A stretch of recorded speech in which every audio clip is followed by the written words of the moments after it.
Commissioners, for allowing me the opportunity to come here and present this evening, and also a special thank you to our friends here at Garrett College for allowing us the use of their lovely facility. I, by formal training, studied economics in college, so I have to have a chart or a graph. It's just, in me. But here, what I really wanted to share with folks is, the net change in employment here in Garrett County. Today, looking back over the last 13 months, today 1% more people are employed here in Garrett County than before. And that's almost double the state average. And honestly, typically rural areas lag the state average in most cases. So it's really a tremendous testament to how wonderful our community is that we are beating the state's average. And you can see here that West Virginia on the statewide average has been no growth, and same there in Pennsylvania. Some of the numbers provided to me by the building department for activity going on in the community. Year over year for housing starts, we're at 130% growth. So that's a tremendous outcome. Probably has something to do with the sprinkler systems, but also the fact we're a great place to come. Total permits are up approximately 30.2% over the same time period, and currently there are 48 commercial permits that are open with declared builder value exceeding $55 million. So there's a lot of activity that is going on. Wanted to share some information about some select projects that the department is involved in, and after that we're going to get into some of the business success stories. Project that Commissioner Edwards was speaking about just now was the Broadband Connectivity. The department in 2012, when former Assistant Director Frank Schapp was still with us, led an effort to get an ARC grant to do a needs assessment for broadband. And essentially they identified a number of areas in the community that were unserved and or underserved at the time. This map basically shows the identified areas. Since that laid the foundation for moving forward, we were able to receive county and ARC funds for about $1.5 million in order to find a private provider to come into these identified areas and try to beef up the internet connectivity and availability. Typically, these are some of the more least densely populated areas, so obviously it didn't make a whole lot of sense for some of your for-profit utilities like Comcast, et cetera, to go in and provide services because there wasn't necessarily the same return on investment, and that's why the grant is targeted towards these areas. We've identified a private partner, Declarations Network Group out of Virginia. They'll be operating under the name Newbeam. Their website is right down here with their logo. If you visit their website, they're going to be deploying a TV white space network. It's going to largely be wireless. There'll be some fixed antennas. And you may remember when used to TVs had tubes and then they got really flat because the FCC said, we're not going to have this analog signals being broadcast anymore. We're going to go to an all digital network. Well, that freed up this spectrum. And companies like D&G have been able to convert that old analog television signal into an internet signal. And according to their website, they are going to be able to provide speeds from 5 to 30 megabits per second, like they are in other areas where this same network is being already been deployed. So we're just weeks away from a demonstration network being able to be launched here within Garrett County. Another project that we've been working on at the department throughout 2015 and before, we were given responsibility for the redevelopment of the old county roads garage. We're calling this really the Cherry Glade project because of the culverted stream that's underneath the property. We have a project with two parts, and that is the daylighting of Cherry Glade Run and the extension of Penny Lane. So here you have US 219, down here is 4th Street, and we're going to, there's a culverted stream underneath the property that we're going to expose. Right now, that property is actually in the 100-year floodplain. So by opening up the stream, I know it sounds a little counterintuitive. You're going to put a river down the middle of it, and you're going to have more buildable area, but believe it or not, that is the case. We're going to be able to build up the sites. The water runoff can go into Cherry Glade, and you can see here Clear Mountain Bank, Dairy Queen, and as you know, the Penny Lane stops right there, and then that'll be continued all the way down to 4th Street. So ingress and egress coming into those two businesses will be greatly improved.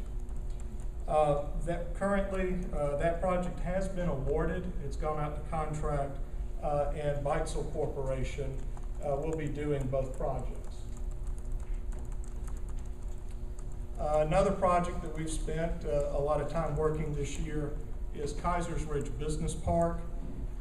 With Northern Garrett Industrial Park being successfully filled up, we no longer had really an interstate industrial park available to us to try to attract new businesses, or if businesses that were growing that are already here in the community needed a place to expand to, they needed a place essentially to go if they didn't have enough room in their present location.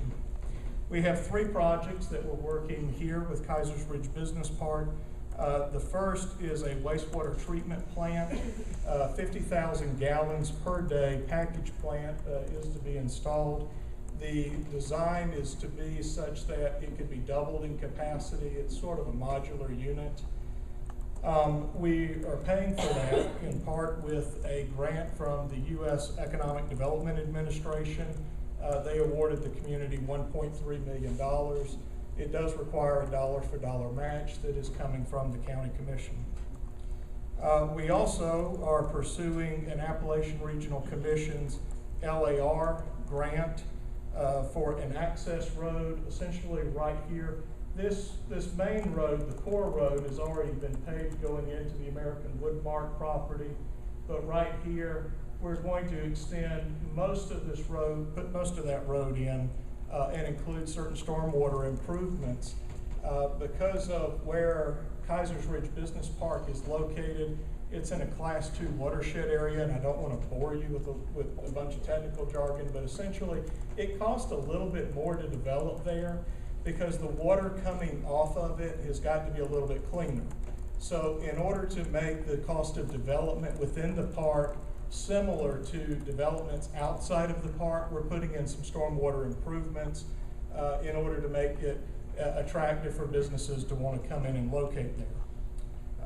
The ARC LAR project that we've submitted for was ranked #1 by the region through Tri-County Council, and we've received the invitation from ARC to make a full application. That application right now, I think it's about 90+% complete. We're still waiting on 1 or 2 more things before we submit. Last of the 3 projects there with Kaiser's Ridge Business Park is water. The town of Grantsville gave up the rights to 5 non-producing wells to the county for that allocation in order for the county to be able to put in some wells that could supply up to 50,000 gallons per day of wastewater, of potable drinking water. Yeah, sorry about that. It's been a long day, y'all. And that's being paid for out of a grant from the Department of Commerce. They gave the county approximately $1 million. Where we are on that project is engineering services have been competitively bidded and awarded to RK&K Engineers. Next project I wanted to talk about was the Western Conveyance wastewater project. Really and truly, this is an amazing project. It is an extension of about 35,000 linear feet of a 16-inch sewer line with several pumps stations along the way. Cost is approximately $13.8 million. Now, it's going to give the county the potential to serve about 2,500 new customers. And you can see where the line is going. Essentially, all those people were on septic tanks for the most part. And septic tanks do produce gray water, and so additional nutrients were eventually flowing into Deep Creek Lake. So this is a tremendous project that's going to be able to help maintain the water quality in Deep Creek Lake. So with that, we'll move on into some of the business successes with the community. One of them that when I first got here, we were able to announce Total Biz Fulfillment is doing a $3 million expansion in Southern Garrett Industrial Park. If you're not familiar with Total Biz Fulfillment, they specialize in providing a unique combination of full-service fulfillment house, complete back-office facilities, and support services like knitting, assortments, and light assembly for manufacturers that utilize business-to-business sales strategies. They're essentially adding 60,000 square feet of warehouse space. The project is expected to produce 15 new full-time equivalent jobs with several seasonal positions available this time of year. You can see here the day I went by and snapped the picture, they were putting up the exterior walls that day.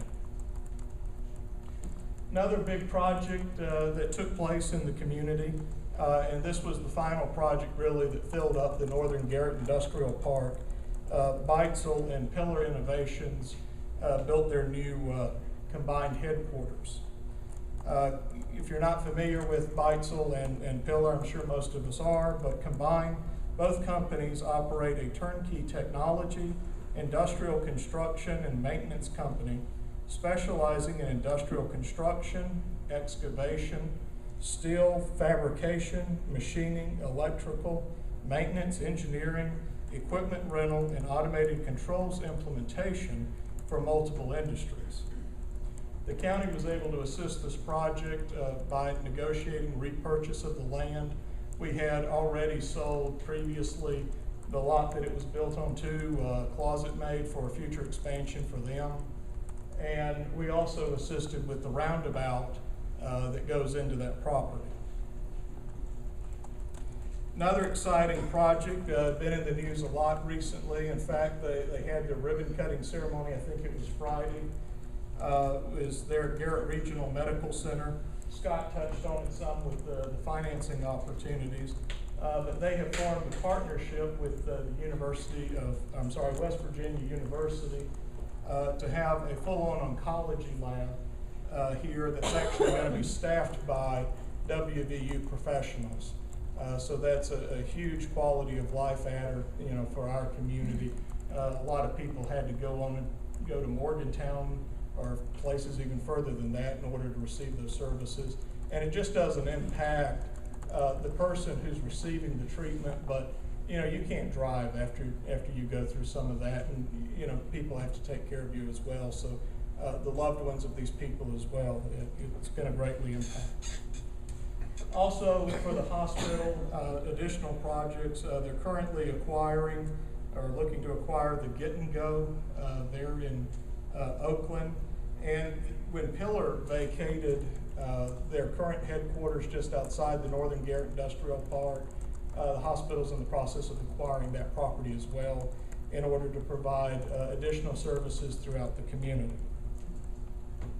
Another great project that the county assisted with was Cornucopia Cafe. Yes.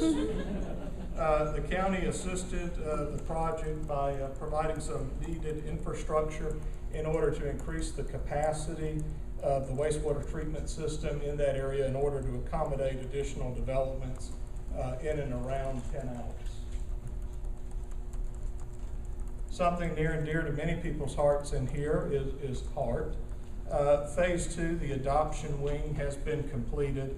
The county was able to contribute a portion of the required ARC match in return for a jobs agreement from the Heart for Animals group. Also, the department was able to assist Exelon. Exelon is one of America's leading competitive energy providers with one of the cleanest and lowest cost power generation portfolios. The department worked with them in order to locate a field service and engineering office here in Garrett County. They ended up locating in the old Robinson Supply Building there in Northern Garrett Industrial Park. All right, and Rick Thayer, do you mind you just waving at everybody back there? Rick doesn't work for me. Rick works for the University of Frostburg State University, at the Small Business Development Center. But really, we wanted to provide additional services for small businesses locating, here in Garrett County and those that have been here for years. And part of our strategy in order to do that was we began contributing local funds. The department contributes $15,000 a year that Frostburg State University turns around and leverages with funding from the Small Business Administration, some university funds, as well as some funds available through the state. In addition, in that partnership is Garrett College, who provides in-kind space, use of copying machines, etc., in order to provide Rick Thayer and his availability here to a lot of small businesses. You can see here in numbers that Rick reported to me. He's got 16 active clients. He had 2 business starts and helped secure about $1.5 million in funding. So if you think about that return on investment, $15,000 for $1.5 million, wow, Rick, if you can do that again, I'd like to see you get more money after that. No pressure. No pressure. No pressure.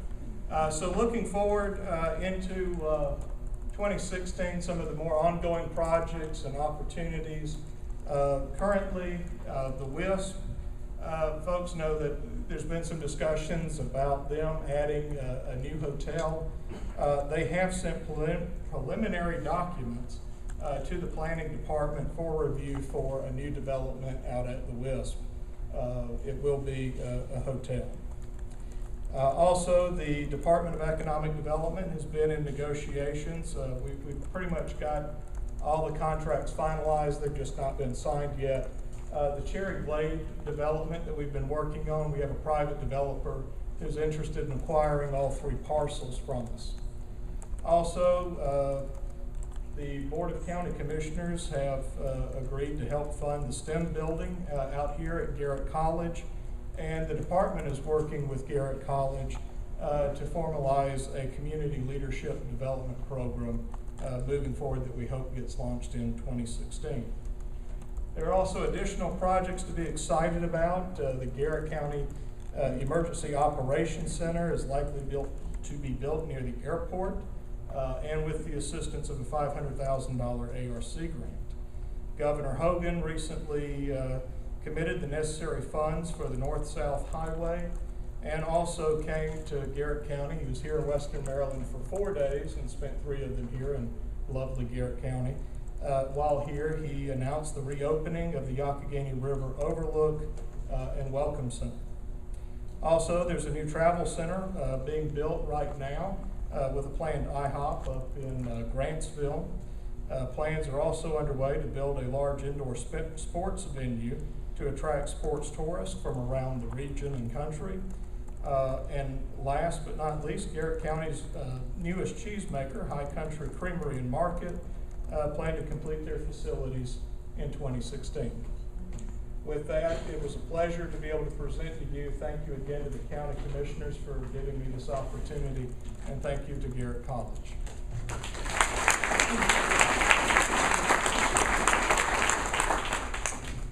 Thank you very much, Alex. I can say without question, probably the thing that most average citizens want to know is the economic development piece. I think they view that sort of as the most important. I can tell you from both the campaign and even after we've been elected, that's what we get asked the most about. What are you doing to attract businesses? Obviously, the opportunities for jobs, the tax base. Along with this stuff, first of all, we were out at the WISP last week with the governor. They've got a comprehensive plan. They want to radically transform all that stuff. And I know Jerry's not here. He was here earlier, but you know, if you get a chance to bend Jerry's ear, just ask him about some of the stuff they want to do. It's amazing. If they're able to accomplish what they want to accomplish over there, it's a game changer for the entire county. It really is. It's really impressive, and it's significant. Also, along these same lines, you know, obviously, most of you know Grantsville was awarded the Arts and Entertainment District. The commissioners worked on a program. We've offered the same incentives that the state gives on the A&E district to any community within the county that's fortunate enough to get that. We know that Oakland is working very hard. Their town council and mayor and some concerned businesses and groups are working to try to turn some of the empty storefronts around there. Friendsville just completed a pretty thorough economic study of what they can do to improve their town. So there's a lot of good stuff happening all over the county. The airport, I saw Ed back here. We had a meeting last week. The airport had the best year ever last year. So that's excellent as well. And you know, we're pretty pleased right now. You can never have enough economic development, I guess. That's what most people were interested in. But things are going pretty well right now.